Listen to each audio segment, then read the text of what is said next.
أحياناً تطلب قطعة سلمون خاطئة. هل كنت أنت؟ حسناً، لا أرى أحداً آخر هنا سيفعل ذلك. معذرة. There are actors who make you laugh with a punchline. And then there was Leslie Nielsen, who made you laugh simply by existing in a room. He didn't need a script. He didn't need a setup. He just needed a microphone, a chair, and a few unsuspecting people around him. And within minutes, the whole situation would tip over into chaos. What made him so special wasn't that he told jokes. Plenty of actors can do that. What made him special was that he never seemed to be joking at all. He'd deliver the most absurd line, the most ridiculous prank, the most over-the-top gag, with the same calm, dignified expression you'd expect from a network news anchor.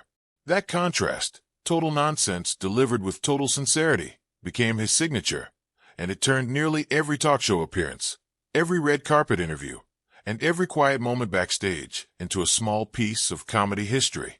Before audiences knew him as the bumbling, deadpan hero of spoof movies, Leslie Nielsen spent decades being taken completely seriously. He came up through television and film as a dramatic actor, appearing in disaster movies and courtroom dramas, cast again and again as the steady, authoritative type, the captain, the officer, the man in charge. For years, that was his identity in Hollywood. Nobody was casting him for laughs. And that's exactly what makes his second act so remarkable. When the door to comedy finally opened for him in the early 1980s, it turned out he'd been sitting on perfect comic timing the entire time, just waiting for someone to notice. The shift happened almost by accident.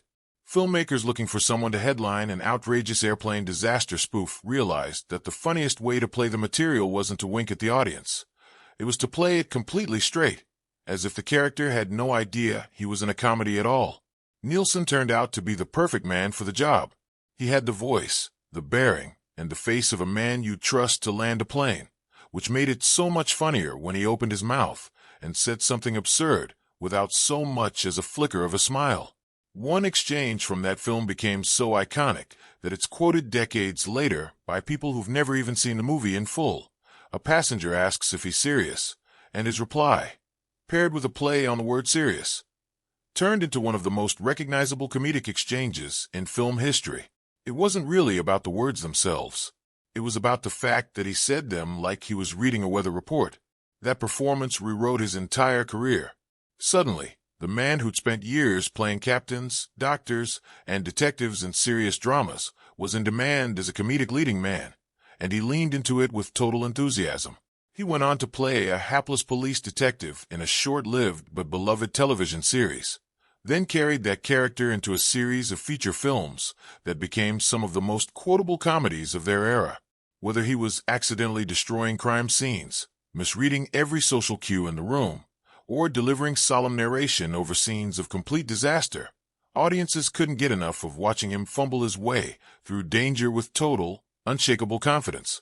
He seemed incapable of admitting that anything strange was happening around him, and that refusal to break character became funnier with every film. What's remarkable is that his comedic gift didn't stay confined to scripts. Nielsen carried that same deadpan energy into every single public appearance, and it's here that his reputation as a man with absolutely no filter really took shape. Talk show hosts who booked him knew, going in, that the interview was unlikely to go as planned. He had a habit of standing up mid-conversation, announcing that he'd forgotten something backstage, and simply walking off camera while the host sat there, unsure whether to keep talking or wait for him to return. Sometimes he'd come back a minute later holding a prop or an object that had nothing to do with anything, deliver a single deadpan line about it, and sit back down as if the interruption had never happened. Hosts learned to just go with it, because arguing with him or trying to steer the conversation back on track never worked. He'd simply steer it somewhere even stranger. He was also famous in entertainment circles and among crew members who worked with him for years for carrying around a small handheld device that could produce embarrassingly realistic sound effects at the press of a button.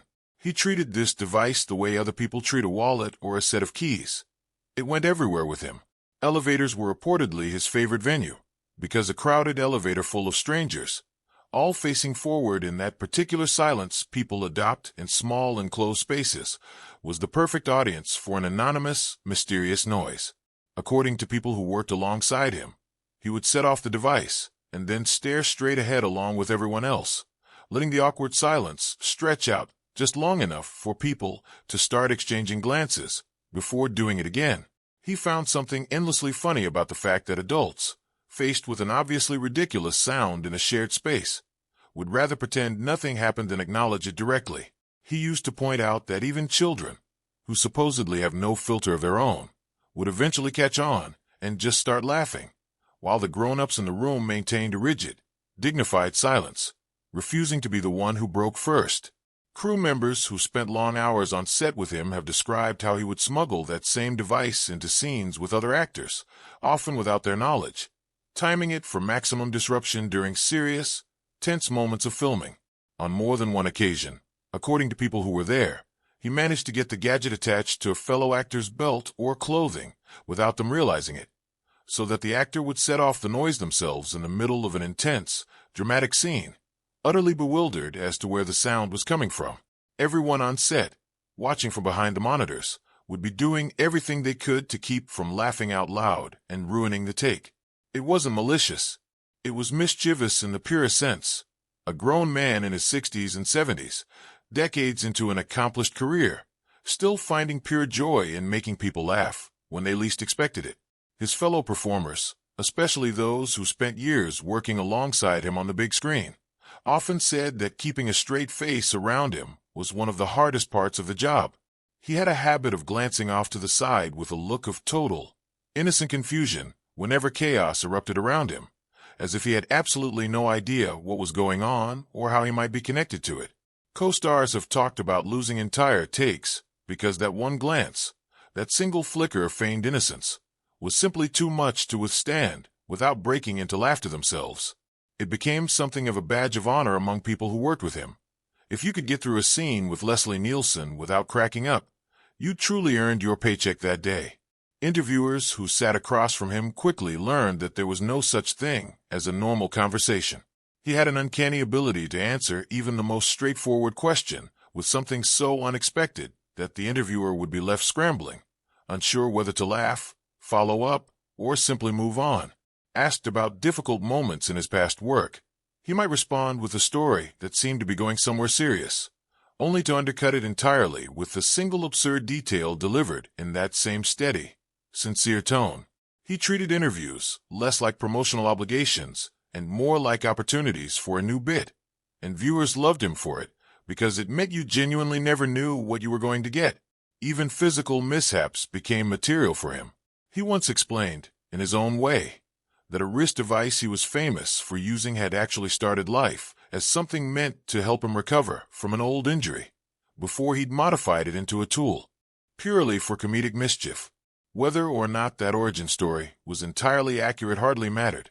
What mattered was the deadpan delivery, the perfectly straight face, while explaining something utterly ridiculous as though it were a serious medical device pending a patent. That was the trick, over and over again. Dress up nonsense in the language of complete seriousness, and let the absurdity speak for itself.